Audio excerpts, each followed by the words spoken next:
দেখেন বন্ধুরা, কালকে ঘটে যাওয়া একটা বাস্তব ঘটনা আপনাদের সামনে শেয়ার করছি। একটু সময় নিয়ে শুনবেন, অবশ্যই কাজে আসবে।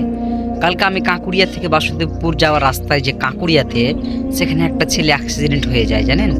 তখন সে সঙ্গে সঙ্গে অজ্ঞান হয়ে পড়ে যায় এবং তাড়াহুড়ো করে লোকজন তাকে উঠালো।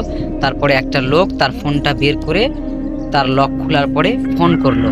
তো ফোনটা একটা বন্ধুকে লাগলো।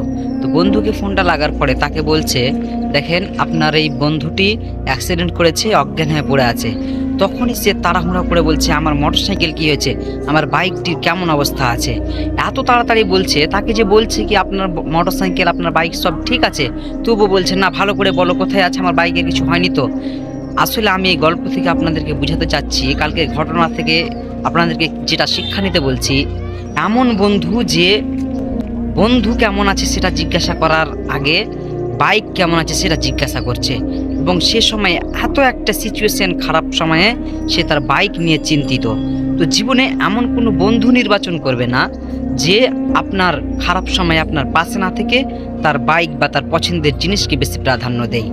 আমি আপনাদেরকে যে এই ঘটনা থেকে যেটা শিক্ষা নিতে বলছি, বন্ধু নির্বাচন করুন সৎ এবং ভালো দেখে। একটা কথা আছে জানেন, দুষ্টু গরু থেকে শূন্য গোয়াল কিন্তু অনেক ভালো। তেমনি জীবনে খারাপ বন্ধু থাকার থেকে জীবনে বন্ধু না থাকা কিন্তু অনেক ভালো বন্ধু।